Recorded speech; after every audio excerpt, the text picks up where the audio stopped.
finally the last topic for today.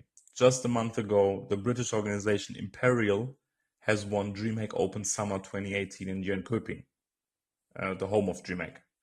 And on Saturday, however, the 17-year-old super talent EspiranTo, has left the ESEA roster. Shortly afterwards, he came out with a statement where he explained that he did and does not like the methods of new in-game leader Crystal. That was pretty much it. He didn't really like that. He said that the team chemistry crashed after he joined, and he's too scared, stuff like that. And he doesn't really trust his leadership. He doesn't want to play under him because he thinks that he will suffer from that. And yeah, he left, and that was pretty much it. A day later, their coach, Neil M, came out with a statement of his own on via Twitlonger, where he explained a bit more about what happened to the team. And according to him, the two players had a very bad relationship right when Crystal joined, and they couldn't really get over that. Like I said, EspiranTo said kind of the same thing. And in the end, it was the case that EspiranTo said it's either me or him. And the organization decided to stick with Crystal. And yeah, I always think this is quite interesting, because we had a similar, not so similar situation, but maybe a comparable situation. Yeah, not really, but stick with me here. When we talked about Meteors and 100 Thieves, it wasn't really, like I said, it's maybe comparable when you have given me a lot of leeway in these situations. But a team like that, when you have a situation like this, you always are in a bad spot, right? It's also the same with Cloud9 in League of Legends, when they benched the three of their starters, and the fans were outraged and couldn't really understand that. And I don't know. You have two choices here, right? You can try to accommodate the best player. EspiranTo is the best player on the team, or he has the highest ceiling, he has the best talent they have, and you can try to accommodate your best player in any way you can, or you can not do that and value the integrity of your team and your coaching staff more, which of course sets some boundaries. I think that the coach, according to Twitlonger at least, he really tried to make the thing work, and they actually gave EspiranTo a bit of freedom, because they like I said, won DreamHack Summer, and they played DreamHack Summer, and they almost imploded before that already. And EspiranTo said, I won't follow his calls. Then the coach said, okay, in a certain framework, that's okay, which is insane when you think about it. You can't really give one player, you can't really have four players stick to a call and then have one player just go rogue and say, okay, you're going B, but I don't really want to do that. I'm just going to go mid or go A and do things on my own. Like I said, it's insane. You can't really have a team like that.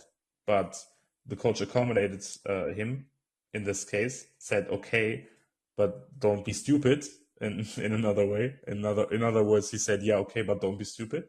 And then EspiranTo said, okay, I won't be. And it worked. That's the crazy thing, right? They won the tournament, and there were no pushovers in the tournament. Of course, a few pushovers are always in the tournament, but if I remember correctly, they beat Optic, and they beat North. I hope I'm not wrong about this, but the tournament field was quite strong. Not the strongest, but strong. And like I said, it's insane that they actually accommodated for him in that way, and he's still not happy. And he said, kick him or kick me. If you want me to stay, you have to get rid of him.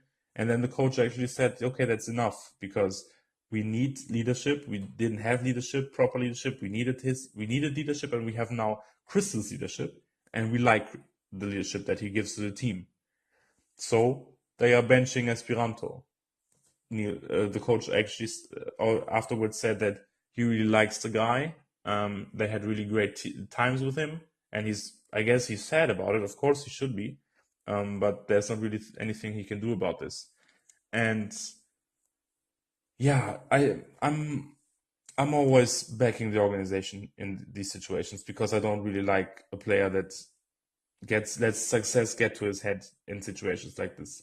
And in this case it isn't really comparable to Meteos because Meteos, um yeah, this was a whole nother situation. I don't really got get into that again, but yeah, with a player like Esperanto, of course, you you can't really have the genius of a player like that, of or let's not really give Esperanto more, um, yeah, I don't know, more love than he deserves because he had a few good tournaments.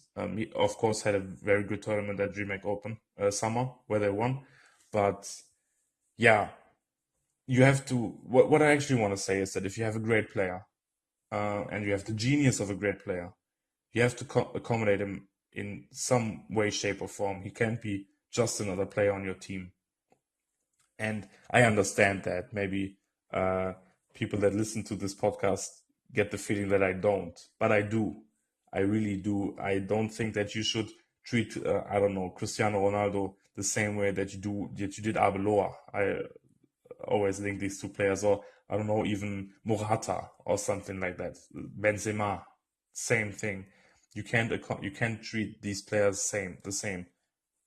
And I think that Sir Alex Ferguson from Manchester United, did a very good job in that he gave his star players some extra treatment because they deserved it, because they needed it, and I guess that makes sense to give it to them. But as soon as they think that they are worth more, or they don't really listen to the coach anymore, or they go rogue, just like Esperanto did. Um, he can't tolerate that because you can't destroy the team chemistry of, yeah, in case of football you have at least 11 players on the pitch and others on the bench and the reserves and the coaching staff, and you can't really destroy the chemistry of all of these people for one person. And I think that players that played together with, I don't know, David Beckham in this case, or Ruud van Nistelrooy earlier, or Roy Keane, you play with these players and you know that they deserve special treatment because they are the best players in their field, or one of the best players that you have in the team. And you have players that need this, and the other players understand that, I guess, I believe. Um, but as soon as there's too much, then even these teammates are like, what are we doing here? Why are we doing this? And I think that it is important that there has to be a line, and this line can't be crossed. And if this line is crossed, then you have to get rid of the player because he does more harm to the team environment and chemistry and organization, um, than he does good. And from the sound of it, I I'm not there. I wasn't there when Sir Alex Ferguson threw the shoe at David Beckham.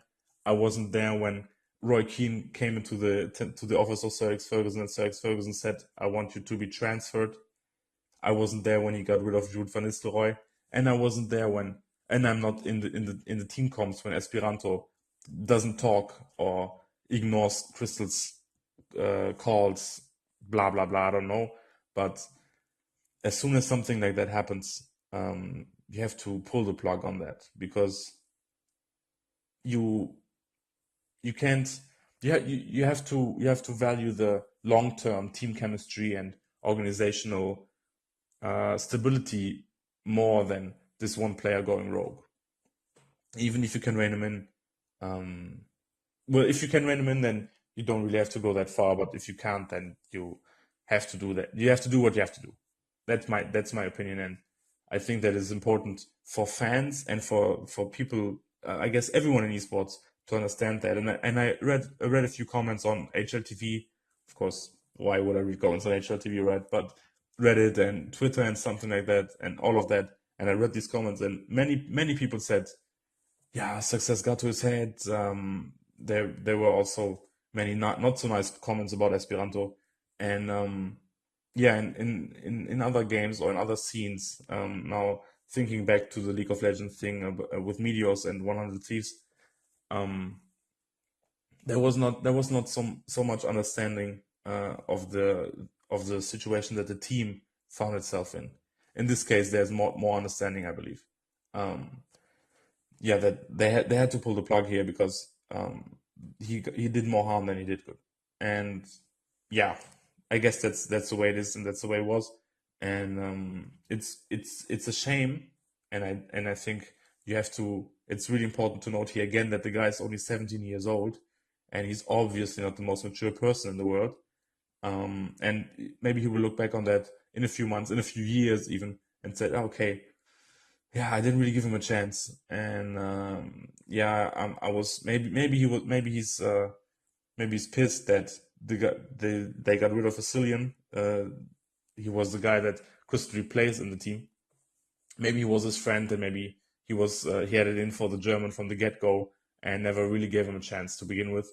And afterwards, he would sit down and think to himself, yeah, I didn't really do the best thing here, and you can really expect that I don't know, maturity from a 17-year-old. It would be nice. It's always nice if you have it, but you can't really expect that. And maybe they will come to terms in a few weeks or in a few days even. EspiranTo, like I said, isn't on the bench now, and maybe if there are more talks and stuff like that, they will come to an agreement one way or another, right? Either they will get rid of him for good, or they will get him back into the lineup. Stuff like that always happens, and yeah, it will be interesting to see how this will develop in the next few months or weeks or days. And yeah, there was a lot of talk about this now, but I will cut it short and I will stop here. And yeah, I think that everything that I wanted to say about this has been said now.